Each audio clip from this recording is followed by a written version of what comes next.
experiences we made so far during the last 15 years we have been on the way. Our host name is Alamea. We are at bottom F. A very nice spot here in the area. Yeah, so thank you for this nice first. And first I want to introduce Alamea's group. There's Beate, my wife. Unfortunately, she can't be with us today because she had to fly home to her mom in Germany. She will be back before Christmas together with my son, or our son, sorry. This is our son Alex. The picture was taken 15 years ago when we moved on board. Now he is looking a little bit different already. Okay, he's 10 centimeters taller than me, and at the moment he is busy finishing his PhD thesis in medicine. Maybe it's more homeschooling. It doesn't hurt if you educate your child on board. Maybe so. I just wanted to show you some of our boats. I have to say, we always had boats, and the first thing I bought with the first money I earned after university was an old Nicholson 32 from '66, and we renovated this boat and sailed a lot in the Mediterranean after that. We always had boats, and movies 37, Hypercross is 31. And then we bought this Cyclops Saga 40, was the senior on the left picture. A very nice double ender and a great design from the UK. And with that boat, we sailed during the time when we were still working, mainly in Northern Europe, Southwest UK, Brittany, Normandy, and in Scandinavia to the former Baltic countries, or former Eastern European countries, and Norway. If we would have been just the two of us, my wife and me, we would have kept this boat. It was a beautiful cruising boat, but it has one disadvantage.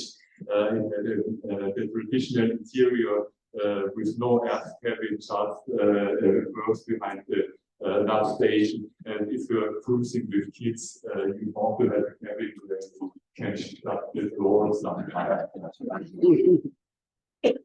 So 2 years before we started cruising, we bought this Sirius 42. It's a David Thomas design from the UK. It's a steel round bilge cruising boat. It was a very nice boat, and we enjoyed it a lot. And with that boat, we started from the Netherlands, sailed through the English Channel, crossed the Biscay, and sailed to the Med, and stayed our first winter in south of France. From south of France, we sailed then to the Balearics and further on to Greece. And yeah, my wife saw the first time around. And she told me, when you want to continue this life, you should seriously think about changing the boat. And that was what we did. I looked a little bit around and found this Blue Age 37 on the internet. It was unfortunately in the same place where we started 1 year ago in the Netherlands, Amsterdam. So we had to start twice from the same place. And I will tell you a little bit later what we decided to do. With that boat, we made our first Atlantic round, sailed across the Atlantic, sailed the Caribbean and South America, Central America, up to Cuba, and the Bahamas, Bermudas, and back to Europe. And there we stayed in the Mediterranean for another 4 years until our son moved to university. And then we decided we were still young enough for maybe a faster catamaran. And so we sorted privilege 37 and found this catamaran you see or don't see. On the right hand side, it's a fast cut 435 from a Dutch company built in Durban, South Africa. Yeah, it's almost entirely carbon fiber built catamaran, carbon fiber epoxy, so it's a very light boat, and it sails extremely well. So actually much better than I guess. So the limit is not the boat, the limit is me.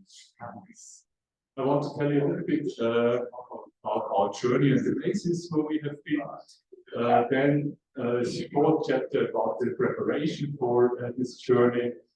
Then a few words about what has changed, in our opinion, during the last 15 years. And at the end, I will tell you the most important question if you're interested in doing long-term cruising, what you have to ask yourself to decide if you will be happy with this life or not.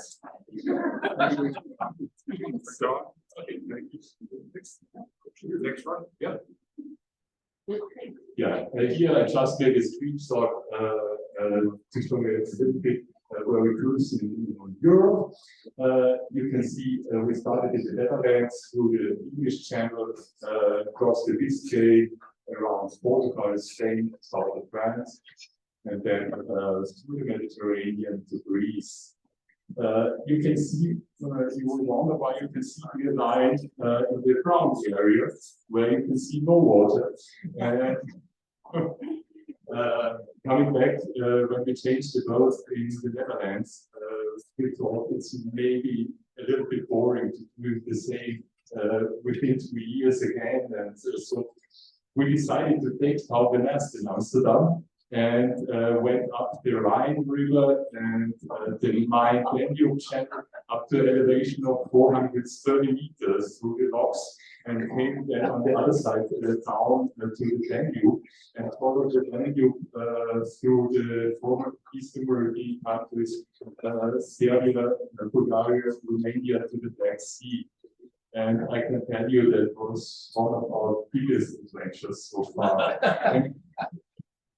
And we arrived in the Black Sea in late autumn. It was already freezing cold, and with -degrees, we sailed through the Black Sea and Turkey, Istanbul, to Greece, where it was a little bit warmer, where we spent the winter.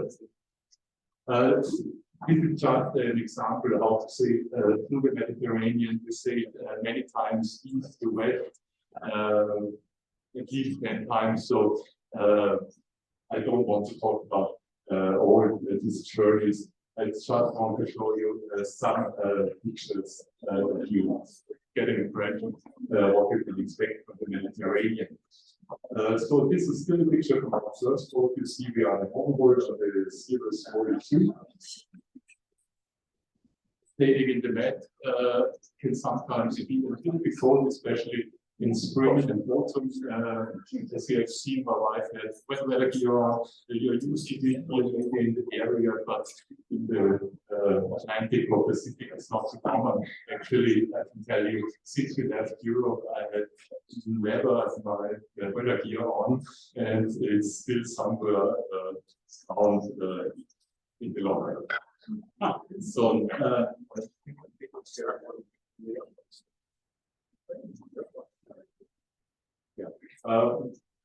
if you see this picture, you might understand why we like it so much here in the area. It looks a little bit like the coast down here when we sailed from Deepwater to here. It was a little bit similar down at the Cape where the lighthouse is. So this is a picture from south of Slovenia, where you have this beautiful landscapes, this rocks, granite rocks. And from Slovenia, Africa is also not very far. That's a picture from Tunisia. Especially when you have a boat not registered in the European Union. you will know it's the best place to go after 18 months, one overnight trip, and your 18 months start running again. Because for tax reasons, maybe for the ones who don't know, boats that are not registered in the European Union have to leave after 18 months, otherwise they would have to pay tax. So all foreign boats are leaving either to Tunisia or to Montenegro. Here you see a picture from Siracusa, that's south of Sicily. You see the old fortress. It's a beautiful old city with a huge bay where you can anchor. Here we started our journey to Greece. And that's a picture from the River Rhine. I told you already, we went up the Rhine. It was really a hard trip, you know, with a small catamaran, with the small engines moving against the current, sometimes with less than 2 kilometers per hour over ground in the sections where the current was really strong, but we made it to the Rhine-Main River. This is a mainly artificial channel where you move up through many locks to an elevation of 430 meters. These locks are made for cargo ships, and normally they are not used by sailing boats or strike boats. So you can see us here in one of these huge locks. You get lifted in one lift 28-30 meters, and it gets really big. So that's a picture of the most famous lock on the Danube. It's called the Iron Gate.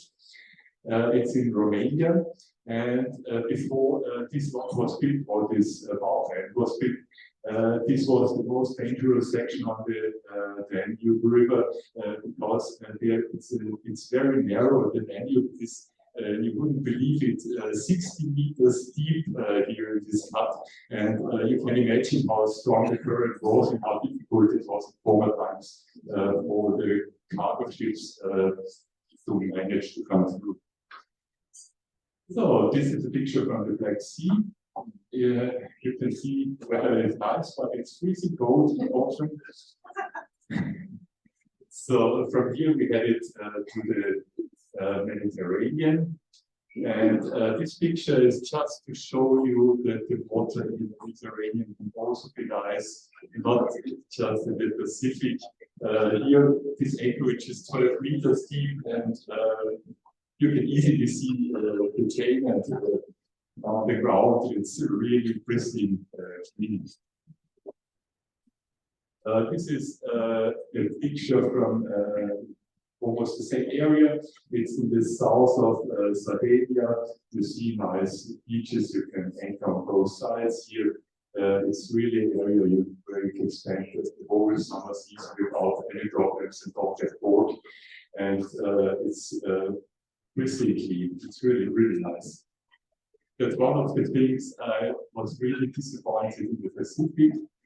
This year, I can tell you, it was a huge surprise how dirty the water is everywhere when they are near the beach. It's disgusting. It's really disgusting. Yeah, this is just the picture from the beach in Alamea. Another one. Yeah, I will finish with the sunset. Like every sunset everywhere you take it now, it's in the evening, every place looks nicer. Yeah, and when we are not on board sailing, we also enjoy rock climbing. That's also the reason why we came here to Melbourne, because I heard there are some really nice spots around Melbourne, but we will visit when my son is coming after Christmas. Yeah, that's another passion for us. Everywhere where we have the possibility, we try to find the right places. And when we are not working on our boats, at least in Europe, when we are allowed, we are also fixing problems on other people's boats. So, but only for people we like.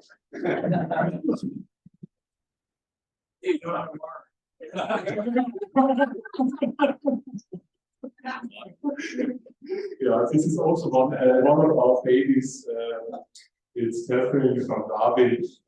These are very good friends of us. They bought this boat, yeah, so 30, 40 years ago in Denmark. It's an X-Yacht 65. It's a really perfect sailing. You can, it's so well you can steer it with 2 fingers. You wouldn't believe it. But I can tell you, I wouldn't use it for cruising because at the anchorage, my boat is much more comfy. So, okay, then the next big journey for us was the Atlantic round, or the first Atlantic round. There we say with our British 37, we started from Cartagena in the south of Spain, through Gibraltar, down to the Canary Islands, and from there we sailed straight to the Caribbean. The Caribbean island chain up and down, and the hurricane season, or Caribbean hurricane season, we spent along the northern coast of South America. We went to the ABC Islands, Curaçao, Alamea.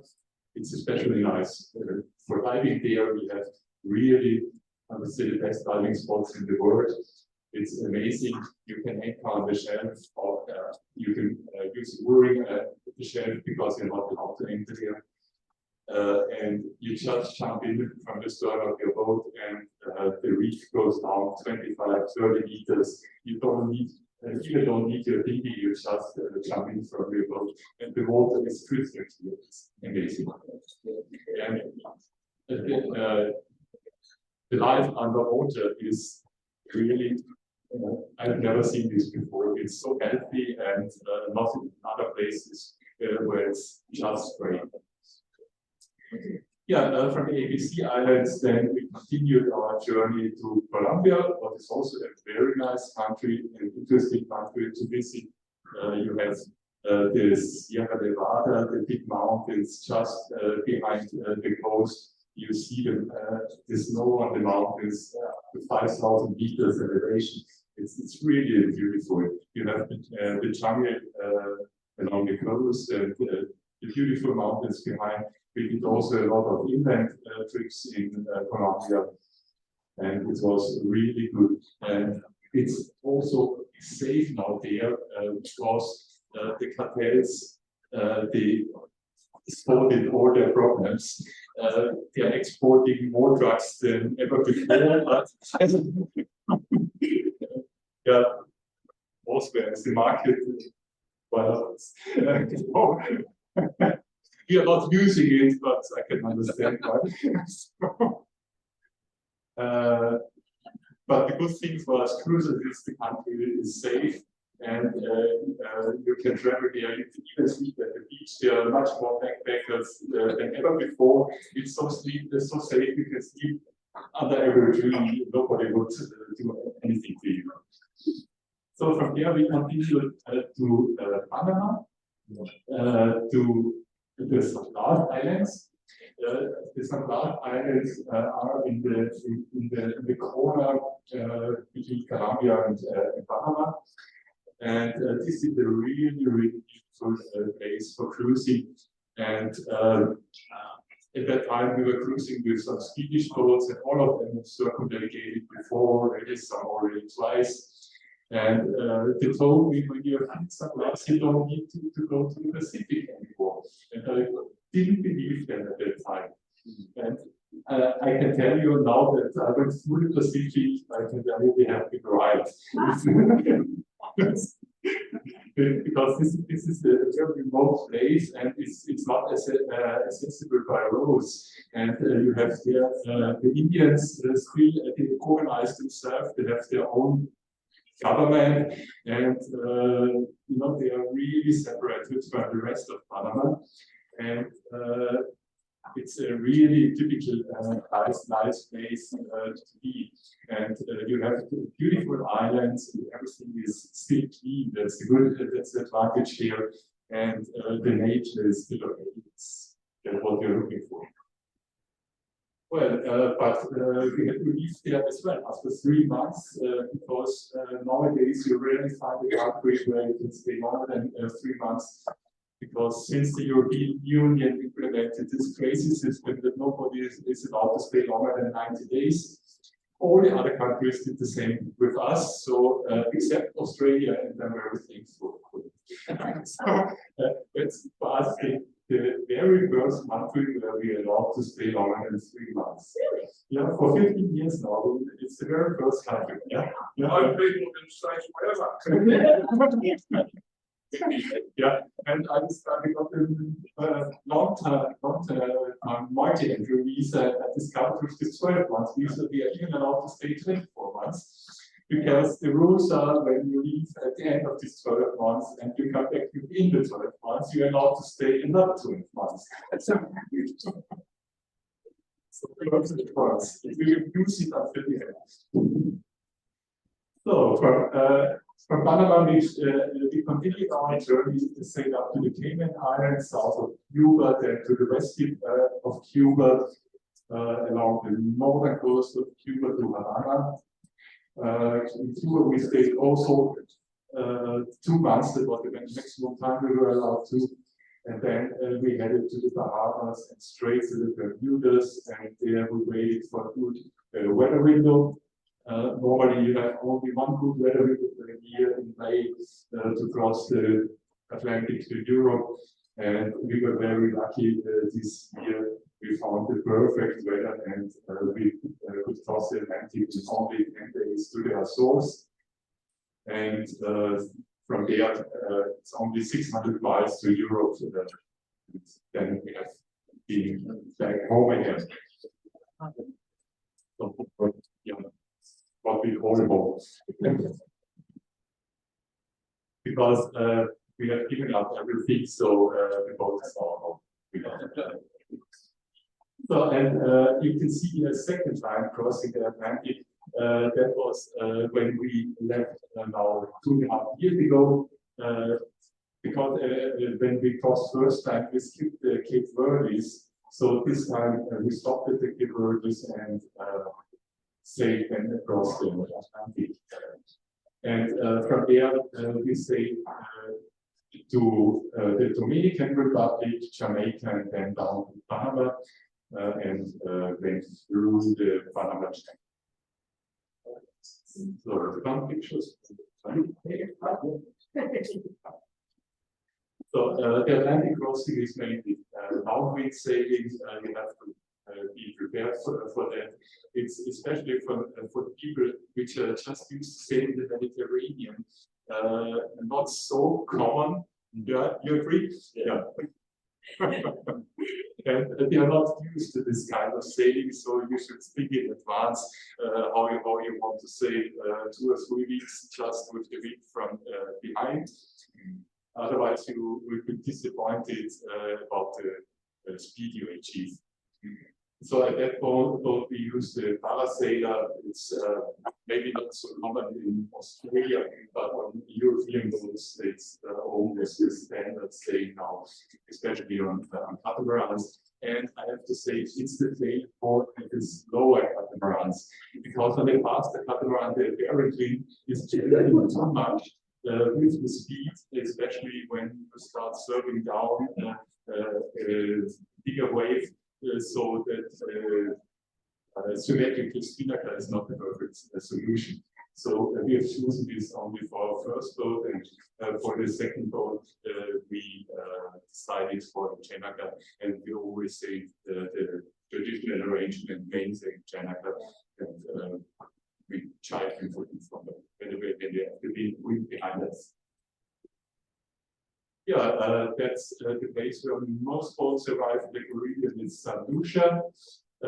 Actually, we arrived a little bit further south and sailed then up north to the other islands. It's not a particularly nice place, but yeah, it's yeah. Here a picture from the Caribbean. We also like diving. My son is here 10 years old, and yeah, the first dives we did. You see, the equipment is still quite large for him, but we couldn't find anything smaller.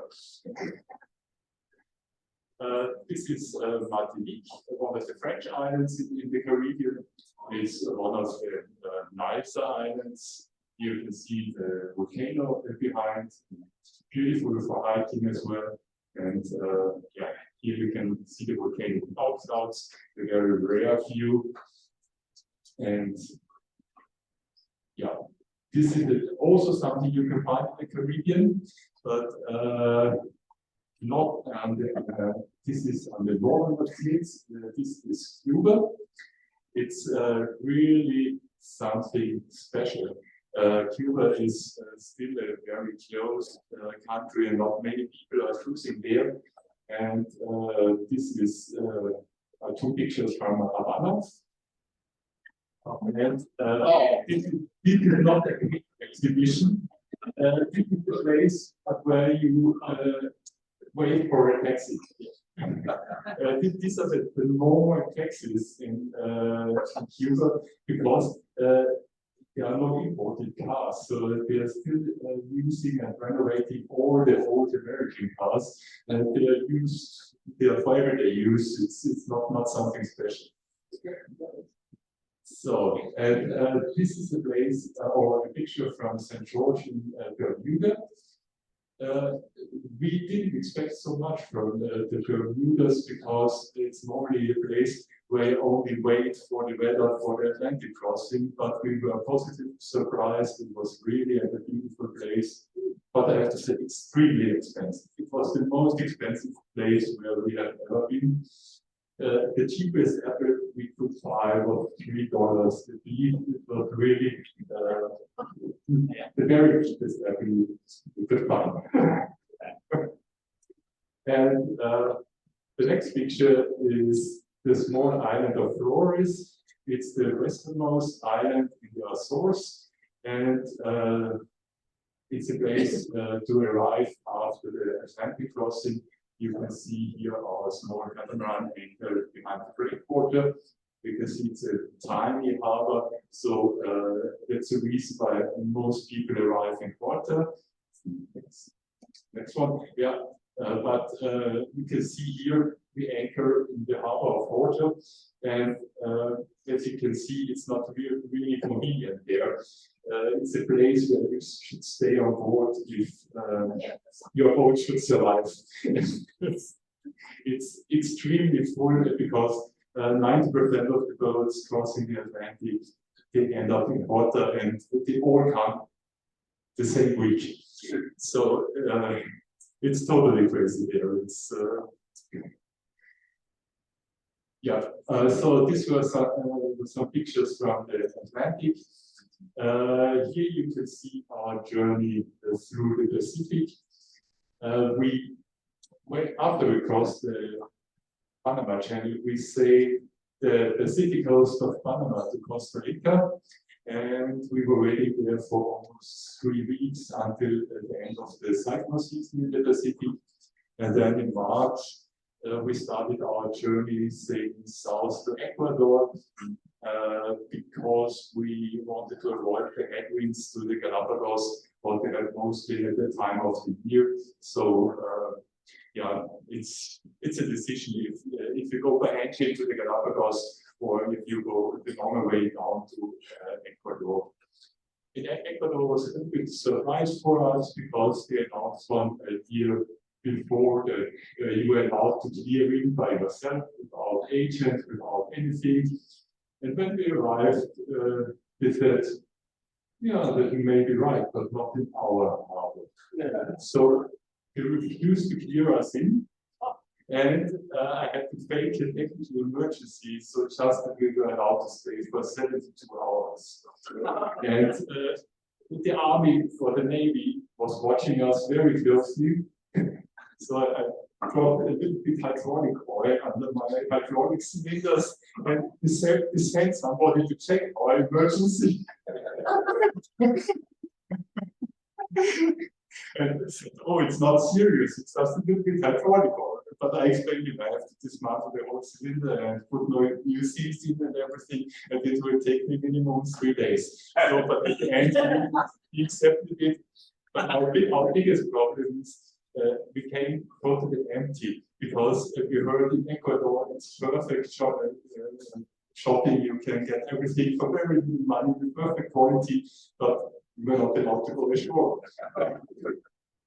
So what we did, actually, I asked one of the soldiers from the Navy boat when he's off duty.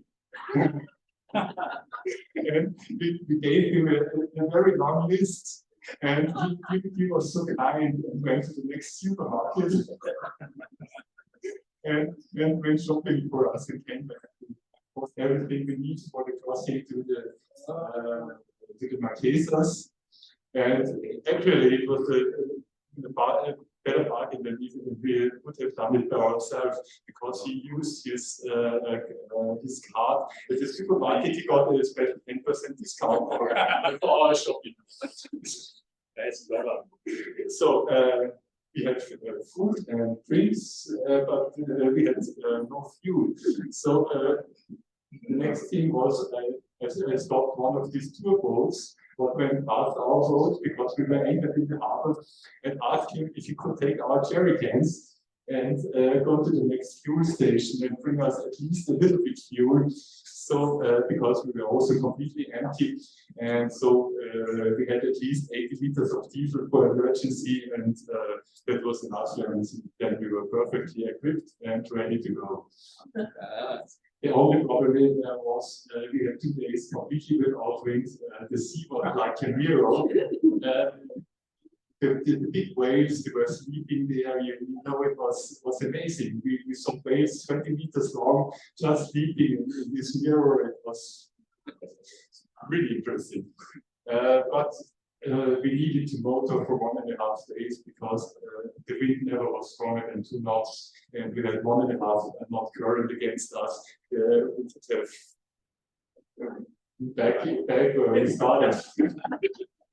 So then the wind picked up slowly until we have been south of the Galapagos. For this 500 miles took us more than 5 days. So it was really a slow start. But then we got more and more wind, and the southeast trades kicked in. And from the Galapagos to the Marquesas, we made it then in 70 days, what was quite good. So from the Marquesas, then we sailed southwest to Tahiti. In between, we stopped in the two motors only on one atoll, because we were a little bit in a hurry, because our sun, we expected our sun in Tahiti, and we had a little bit of time problem, so we saw only one. We saw only one of these atolls, and but it was for us a little bit of disappointment there, because, as I told you already, the water quality was not like expected. And you have the atolls, it's not, the landscape is not very interesting. You know, they're very low, around 2-3 meters above sea level, and there's nothing except a few palm trees. It's completely empty. There's nothing to see, and we wanted to go there for diving. The diving was not good. It's completely dead. You can't see any colorful fishes there. The only thing if you're interested in, you have the entrances where you have the strong current, you have the big fish, you have the sharks and the stingrays, but nothing comes to you. It's you do it once, and then you have seen. So then we went to Tahiti, to French Polynesia.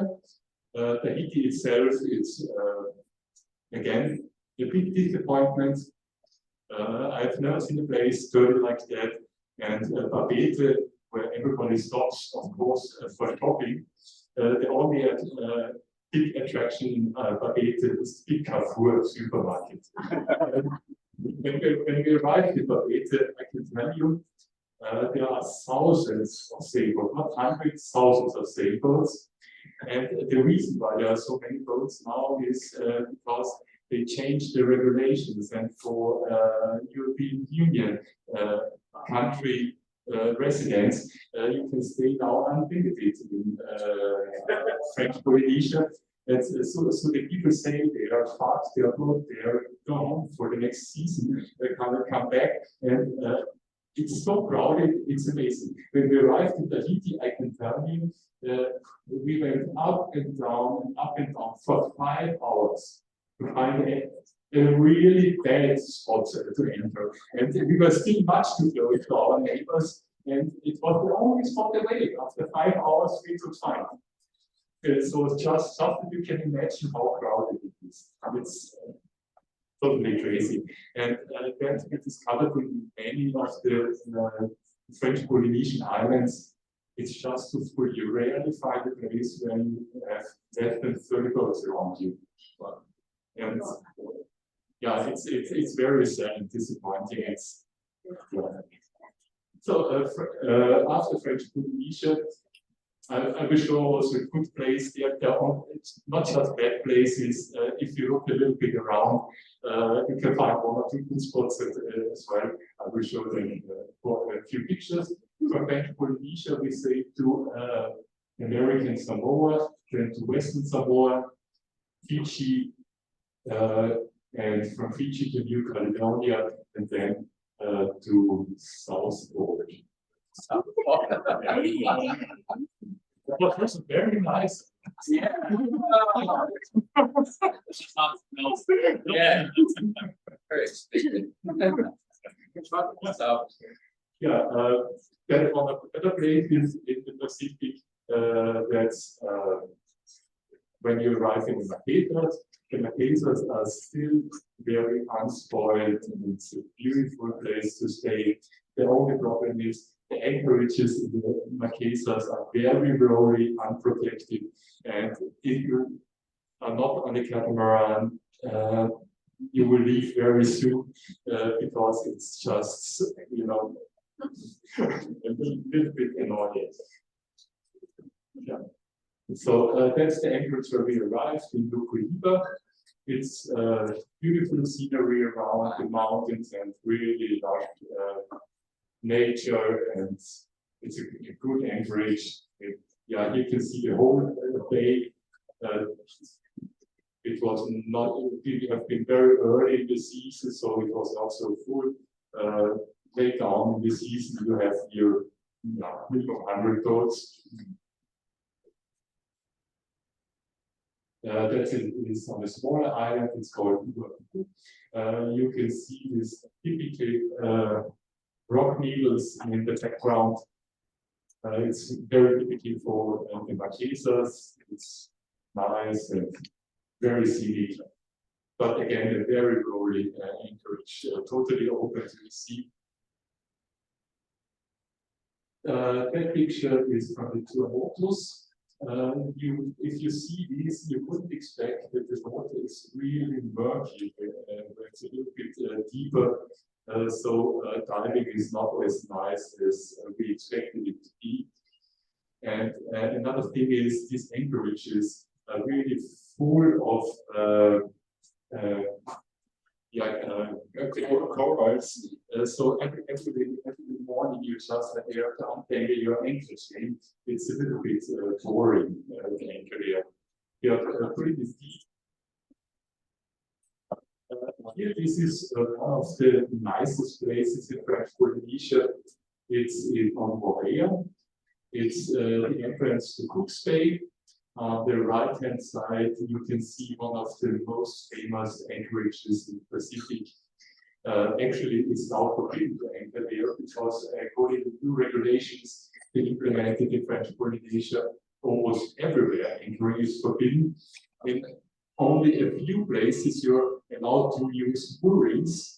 In most places you have to pay for the mooring.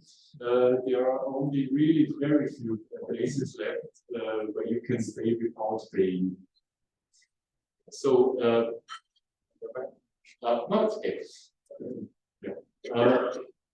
the first picture was taken from the top of the mountain. You can see here on the right-hand side what's very good of our area is you have excellent hiking possibilities. It's one of the spots where all the trail runs are, the famous trail runs. And of course, this trail artificial man-made, but it's really scenic. It's really, if you're into hiking, it's really one of the best spots in the world. It's very exposed, and mostly you need also your hands to come forward. So I said there are also some nicer places in French Polynesia. This is one of these places. It's in the Huaida. It's one of the smaller islands. And here again, you are not allowed to enter. You have one of the few moorings in front of the village. Now only 5, and you're really lucky if you can get one. So we arrived there very early in the morning, saw a boat leaving, immediately and stayed there until the police sent us away. So again, the sunset, this is one of the moments when you know that you're in the right place. It's also taken from this anchorage. The view is to right here, the neighboring island. So after this picture, some statistics, because sailors are always asking the same questions. So I put this together because I'm always asked how fast you are, how many miles did you today, and or per day, and so on. So I make this short summary. Starting in the Atlantic from the Cape Verdes to Martin. I only have some examples from the longer passages from the Cape Verdes to Martinique. The average was 167 days nautical miles per day. You can see here also the wind conditions a little bit. If you look a little bit closer to the column where we have the wind, you will see that we have rarely winds more than 20 knots. And I can tell you the journey from Europe to here, we really had only once 25 knots, apart from some gusts, of course, in between, when you have a bigger rain cloud coming. But constant wind was rarely more than 25 knots. So mostly it was 15 and below 15. Like a test. We don't, or a lot of you, not new to us. Yeah, Ecuador to the Marquesas was the longest leg, 3,640 miles. And the average got 22 days in total. If you deduct the 5 very slow days until we have been south of the Galapagos, the average would be a little bit above 180, 183. So to French Polynesia, or French Polynesia to American Samoa was also very slow because we had 90% below 10 knots of wind. And Samoa, Fiji, one of the better. Next, yeah, you can see when the wind is 15 to 20 knots, we do around 200 per day, and yeah, to Fiji, New Caledonia, 180. The wind was a little bit less there, and from California to Australia again, 180 per day. So that's what we do normally with our catamaran. I have to say, we have a light catamaran. It sails very well in light wind conditions. Empty weight is about 7.5 tons for 44 feet. It's less than half than a lagoon of the same size, from the lagoon of the same size. And we have an upper incident area of 115 square meter. And Jamaica is 130 square meters. So downwind we have with the 80 square meter mainsail about 200 square meters. So the boat can say in really light winds what's in my opinion very important on such a long journey, because otherwise you have to use your engine. It's we have friends that did exactly at the same time the trip to the Marquesas. He had American classic sailboat, the Diana 42, and we sailed from Ecuador in 22 days, even with the 5 very slow days, and it took them exactly at the same time 41 days in these lightning conditions. So yeah, so you see the difference or the advantages you have with the boats, what's really able to sail good speed in light wind. Okay. Yeah, of course, before you start the journey, you're mostly busy with preparations. I heard it also from my neighbor.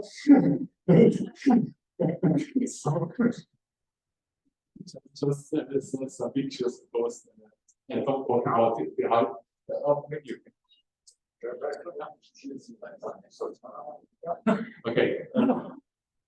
I have to say we bought this boat in very neglected conditions. Otherwise, we could have afforded a boat like that. It's the very expensive carbon fiber boat, and we were lucky we found this boat. It was a demonstrator in the Netherlands, very lightly used, but badly neglected because it was stored for almost 5 years in these humid conditions when nobody opened anything, and you can imagine how it looks inside after such a long time in this kind of climate. So we had to rip out everything.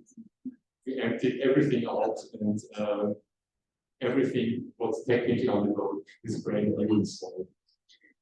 And what we did, because I'm an engineer and I don't trust boatyards, so so we reinforced all critical conditions on the catamaran, additionally with carbon fiber, so that nothing can happen, and we don't have to be concerned about anything in any weather conditions. So that was also a huge job, from the connections to of the cross beams to the mast foot, the main bulkhead. Almost everything is reinforced on this boat. You can see me here laminating. Okay, next picture. What we also did, we refurbished the rig. We have a carbon fiber mast, and the Harken mast track was badly corroded because what many people or most boatyards don't know, carbon is highly conductive. And you get a lot of corrosion if it's not properly insulated against aluminum to the mast track, and that would happen on our boat. So I had to rip off the whole mast track and had to drill 250 new holes and cut new threads because on the carbon fiber mast the track is too long, and it took me almost 1 week to install this new mast track. My wife had to pull me up and down constantly. She was already so annoyed. And you know, after this job, the main area was so heavy wall that I had to replace it. So it is also worth to buy new tanks for such a long journey, because before the Mediterranean we had navigate stays, and it's just not the type of stays you want to have for such a long journey. After 3 years, these laminate stays are gone. So if your intention is to cruise for a longer period of time, it's really worth to invest in proper cruising stays. That's what we did. And you can see here on the left-hand side, we don't have wire rigging on our boat. We have Dyneema shrouds, because that's a good solution together with the carbon fiber mast, because the carbon fiber has something what also many people don't know. The temperature expansion coefficient is a reverse one. That means when the temperature goes up, the mast shrinks. So not like with steel or steel fiber, when the temperature goes up, it elongates. It's exactly the opposite. And the same phenomena you have with Dyneema. So Dyneema fits very well to carbon fiber, because you know it extends with when the temperature goes down, and it's it extends when the temperature goes up elevation temperature goes down. Yeah, as you can see, we do everything by ourselves. At the top left picture, you can see we even make our own pattern pockets for the mainstay patterns. We have very stiff carbon fiber patterns with a very unusual shape, and we have always problems. We crack these pattern receptacles, so we decided to laminate our own pattern receptacles out of carbon fiber.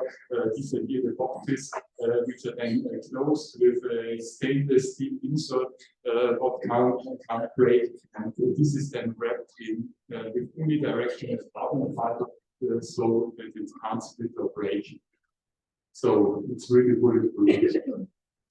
So, and you can see that it's worth to have new sails at the top right. You can see in about 12 knots of wind, we can do 8 knots of boat speed. That's for a fully loaded cruising boat, not so bad. Okay. What's also very important on a cruising boat is the autopilot, especially if you're just cruising as a couple. In my opinion, it's worth to have a second fully independent autopilot system. As you can see here, we have two separate course computers, two hydraulic pumps where you can just close the valves on one pump and open the valves on the other pump, and switch from one course computer to the other, and the autopilot system is working again in case of a failure. And you can see on the left picture, we even have two rudder sensors, so that even really everything is redundant. By the way, we have an Australian hydraulic steering, hydraulic steering. We are very happy with it, but I have to say, in Europe, it's almost impossible to get parts for this steering system. It's really crazy. And since the only dealer was in the UK, and since the UK left the European Union, it's even no option to order anything from there. So for us, it's easier to get something from Australia or the States than from the UK. Also, on both with sail drives, it's worth to proper maintenance and to replace the hull membranes and all the oil seals, because especially with the catamaran, you have only very few options to lift your boat because the treble lifts are normally not wide enough to lift your boat when you are 7.5 meters or even wider. Yeah, and because you live permanently on board, energy and water is very important to be fully independent, because without water and power, you're a little bit limited, and you're limited to the marinas, and that's a place where you normally don't want to stay. As you can see, we decided for lithium batteries when our HM batteries died.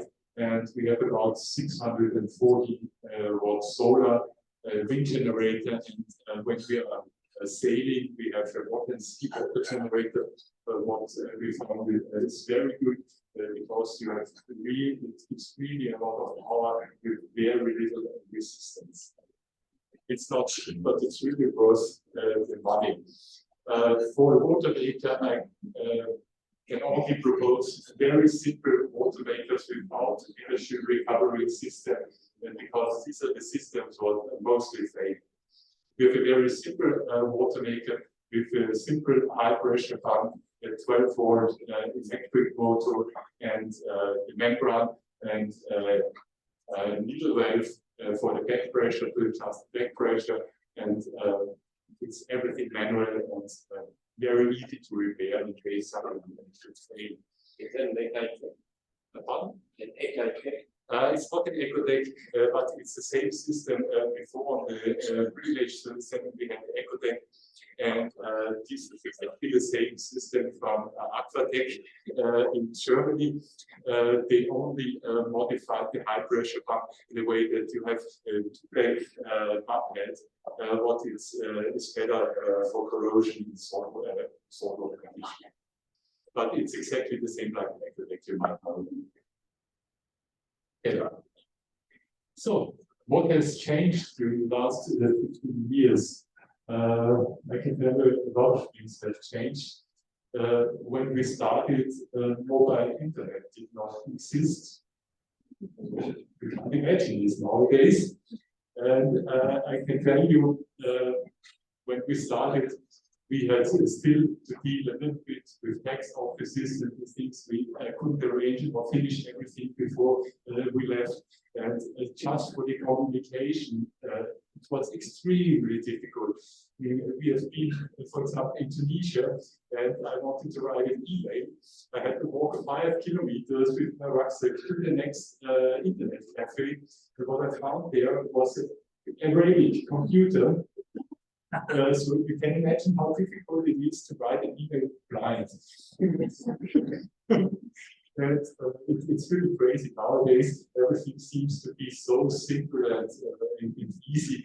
And yeah, 15 years ago, we had nothing except our mobiles. And I can remember when we tried to download the first weather forecast with the mobiles, we made a mistake, and it cost us 200 euros. It's just a simple mistake we made, and it should be immediately stopped this. What you can see now are much bigger boats, especially in the Atlantic and Pacific. When we started with our 37-meter catamaran, we were one of the, I would say, yeah, not small boats. We were because the bigger boats had 40 feet, and we were average. And nowadays, with our 44 feet catamaran, here in most anchorages, the smallest boats. Really, it's and the reason why you see so many big boats is maybe you heard about the French leasing system in Europe. It's something the French government implemented to support the French boatyards. It's a system to save tax.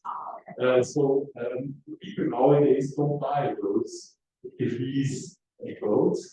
And because the leasing companies in France, they don't need to pay tax. So you lease the boats maybe for a short period of time, 3 or 5 years, and at the end you pay just the remaining value. And they make it the way that the remaining value is maybe 20 or 30,000 euros, so actually nothing. And you pay tax only on this 20 or 30,000 euros. And you get a paper that your boat is tax paid. So, yeah, if it's right or not, I don't know. But so nowadays, if you see all the boats, you can be almost sure that these boats are not paid and owned by the owner or so-called owners. So, and what's also very popular in Europe, to take the sabbatical, the people, especially in France, almost all young families are taking this 1 or 2 years because they can go back to their job, because the companies have to keep their positions available. It's by law. And so all the families or young families go cruising for 1 or 2 years. And for this short period of time, they are not buying, they are also leasing, because at the end of this period, they can just give the boat back, have no problem selling the boats, or so there's very little risk. Of course, you pay quite high leasing, for leasing a quite high price, but it reduces the risk. But this is mainly in the Atlantic, because the leasing companies don't like it so much when you cruise in the Pacific, because the risk is a little bit too high for that. So that's the size of the boat, and of course you see much more multi-hulls or catamarans, because nowadays the market for monohulls in Europe is almost dead. It's if somebody is buying a boat nowadays, it's 90% of the cases it's a catamaran. So and about the people, what's changed with them? Maybe we are a little bit old-fashioned, but we call it a little bit holiday mentality. How people are sailing or cruising nowadays. You recognize it when you're in anchorage. You know, these are boats, they come in, drop their anchor 30 meters beside you. You know, people jump in the dinghy. The anchor is lying upside down at the bottom. 5 minutes later, nobody is anymore on board. So, and if you say something to somebody, sometimes the water is here, and I see the anchor, and they tell you, yeah, your anchor is lying upside down. You know what you get as an answer? No. If you have a problem, just leave. That's the normal answer you get. Almost always, you know, the people just don't care. And you know, at the beginning, with the law and so, but now we just lift our anchor.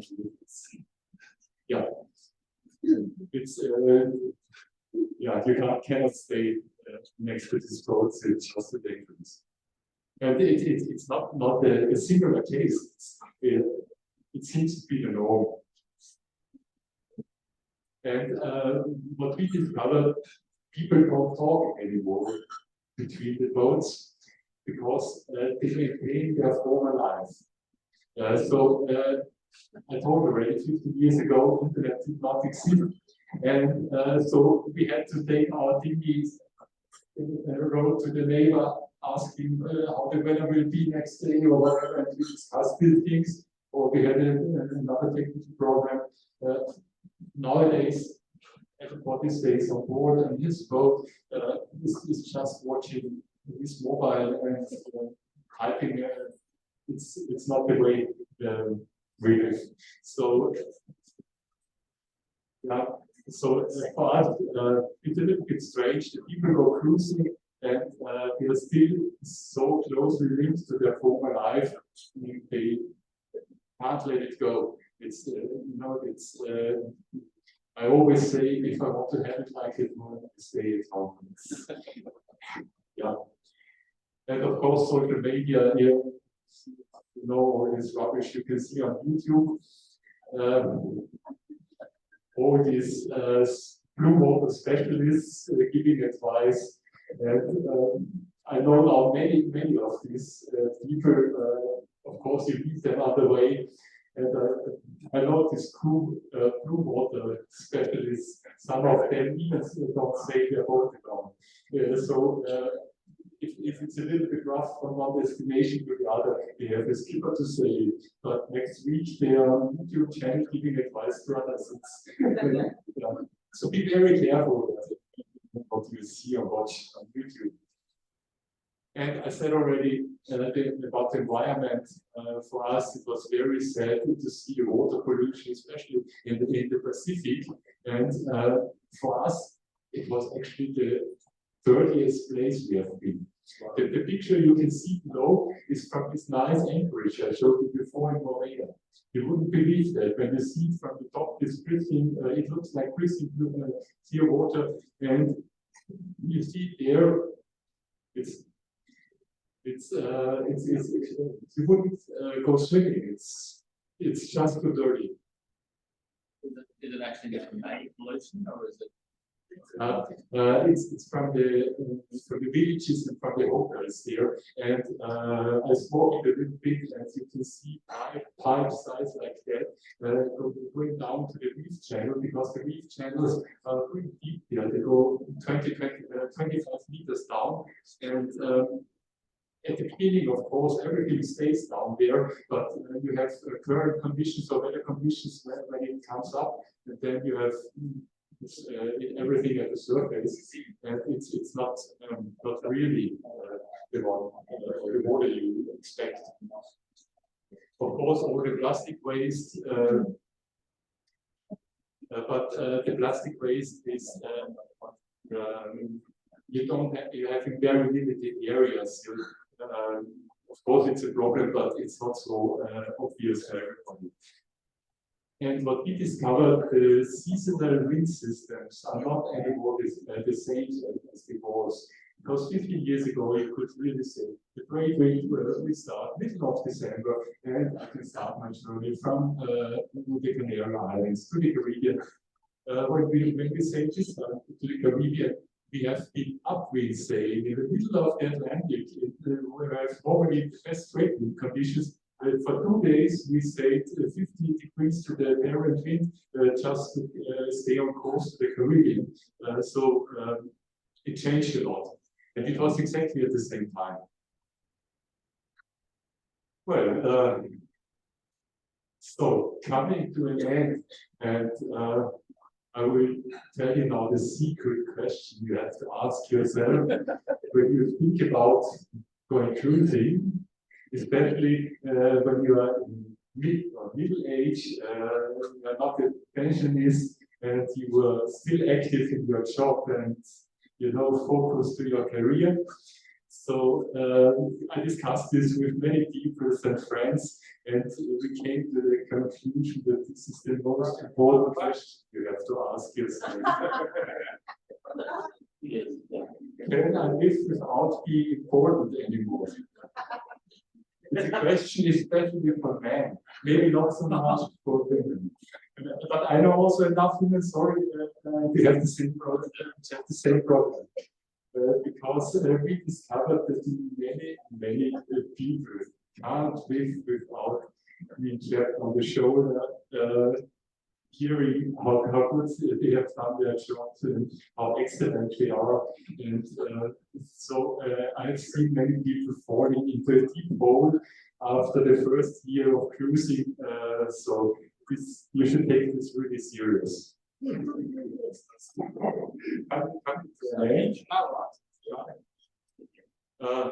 Last impression from the Mediterranean, a very quiet place with picture. With this picture, I would like to thank you. Just to answer your question, we have no blog. We are very old-fashioned.